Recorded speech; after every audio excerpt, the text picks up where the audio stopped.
voici ta vie. Il est écrit, je dirai à mon âme, tu as beaucoup de biens en réserve pour plusieurs années. Repose-toi, mange, bois et réjouis-toi.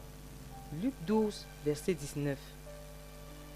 Mais Dieu lui dit, insensé, cette nuit même ton âme te sera redemandée. Luc 12, verset 20. Quoi? Il est réservé aux hommes de mourir une seule fois, après quoi vient le jugement. Hébreux 9, verset 27. C'était un brave homme. Il est écrit, nous sommes tous comme des impurs, et toute notre justice est comme un vêtement souillé. Nous sommes tous flétris comme une feuille, et nos crimes nous emportent comme le vent. Ésaïe 64, verset 6. Ne vous étonnez pas de cela, car l'heure vient où tous ceux qui sont dans les sépulcres entendront sa voix. Jean 5, verset 28. Lève-toi. Qu'est-ce qui m'arrive? Attendez, je suis mort. Tout est fini. Et en sortiront ceux qui auront fait le bien, ressusciteront pour la vie. Mais ceux qui auront fait le mal ressusciteront pour le jugement. Jean 5, verset 29. Jugement?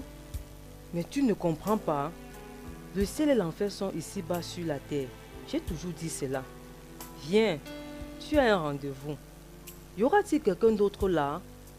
Oh oui, il y en aura beaucoup. Mais je ne peux pas croire que cela m'arrive à moi. Voilà ta destination. Mais voyons, j'ai pourtant vécu une très bonne vie.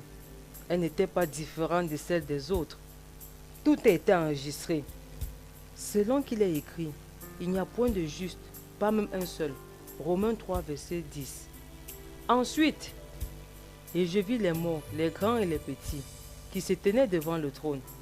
Des livres furent ouverts, et un autre livre fut ouvert, celui qui est le livre de vie. Et les morts furent jugés selon leur œuvre, d'après ce qui était écrit dans ces livres. Apocalypse 20, verset 12. Repasser sa vie. Oui, Seigneur. C'est ta vie. Regardez, c'est moi quand j'étais bébé. Est-ce que ça veut dire que tout ce que j'ai fait va être passé en revue? Il est écrit, car il n'est rien de caché qui ne doive être découvert. Marc 4, verset 22. Te voilà comme jeune homme. Et là, les copains, c'est la plus sale histoire que j'ai jamais entendue. Écoutez donc, il y avait un... Non, arrête! Je t'en prie, pas cette histoire, pas ici. Je vous le dis, au jour du jugement, les hommes rendront compte de toute parole vaine qu'ils auront proférée. Matthieu 12, verset 36. Oh là là, joli. Je me souviens d'avoir fait cela, mais personne ne m'a vu. Il est écrit, mais moi je vous dis, que quiconque regarde une femme pour la convoiter a déjà commis un adultère avec elle dans son cœur. Matthieu 5, verset 28. La vie de cet homme repasse à revue.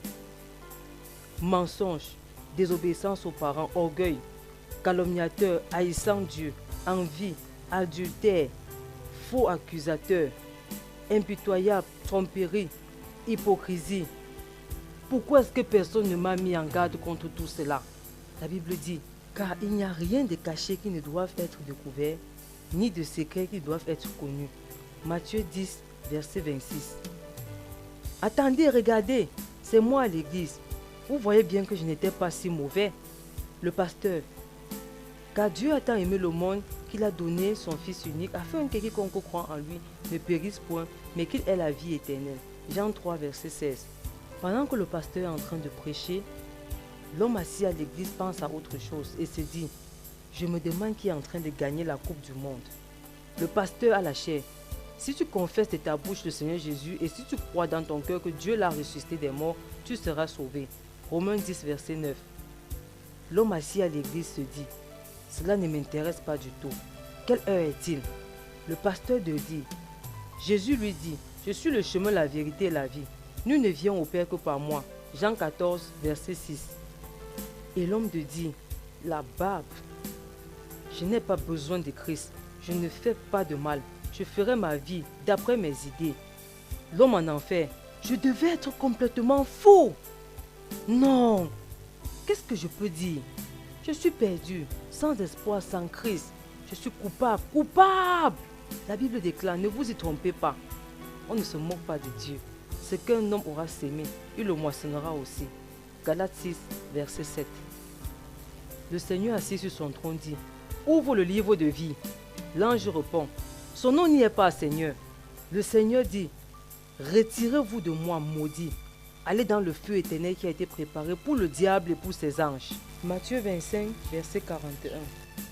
L'enfer s'ouvra et l'homme entra.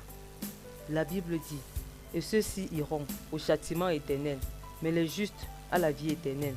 Matthieu 25, verset 46. Non! Quiconque ne fut pas trouvé écrit dans le livre de vie fut jeté dans les temps de feu. Apocalypse 20, verset 5. Voici ce que peut être votre vie. Le Seigneur ne tarde pas dans l'accomplissement de la promesse, comme quelques-uns le croient, mais il use de patience envers vous, ne voulant pas qu'aucun périsse, mais voulant que tous arrivent à la repentance. 2 Pierre 3, verset 9. Oui, je crois ce que dit la parole de Dieu. Je sais maintenant que je suis perdu et que je suis sur le chemin de l'enfer. Mais que dois-je faire pour être sauvé? Repends-toi, soumets ta vie à Christ. Reconnais qu'il est mort pour tes péchés et reçois-le comme ton sauveur. La Bible déclare, Jésus lui répondit, en vérité, je te le dis, si un homme ne naît de nouveau, il ne peut voir le royaume de Dieu. Jean 3, verset 3. Seigneur, je sais que je suis un pécheur. Je me repens de mes péchés et j'accepte Jésus-Christ comme mon Seigneur et mon Sauveur. Il est écrit, venez et plaidons, dit l'Éternel. Si vos péchés sont comme le cramoisi, ils deviendront blancs comme la neige. Ésaïe 1, verset 18. Seigneur, quelle est ta volonté pour moi maintenant? La Bible déclare, car Christ est ma vie et la mort m'est un gain. Philippiens 1, verset 21. Nous devons arriver au point où nos amis témoignent de ce que nous sommes devenus, de ce que nous sommes. Nos actes doivent témoigner de notre appartenance à Christ. Cet homme est aussi un vrai chrétien. Ainsi, quand viendra notre fin, nous serons en mesure de dire haut et fort avec toute la joie sur le cœur. Prends ma main, Seigneur Jésus. Je viens à la maison. La Bible déclare, elle a du prix aux yeux de l'Éternel, la mort de ceux qui l'aiment. Psaume 116, verset 15. Le Seigneur du haut du trône dit, bien, bon et fidèle serviteur, entre dans la joie de ton maître. Mais comme il est écrit, ce sont des choses que l'œil n'a point vues, que l'oreille n'a point entendues et qui ne sont point montées au cœur de l'homme. Des choses que Dieu a préparées pour ceux qui l'aiment. 1 Corinthiens 2, verset 9. Enfin, personne d'autre ne peut vous sauver. Croyez en Jésus aujourd'hui. Si tu confesses de ta bouche le Seigneur Jésus, et si tu crois dans ton cœur que Dieu l'a ressuscité d'entre les morts, tu seras sauvé. Romains 10, verset 9. Reconnaissez que vous êtes pécheurs. Romains 3, verset 10. Désirez maintenant changer et demander pardon pour vos péchés. Acte 17, verset 30.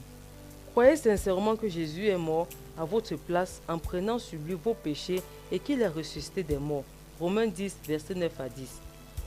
Parlez à Jésus maintenant, invitez-le dans votre vie.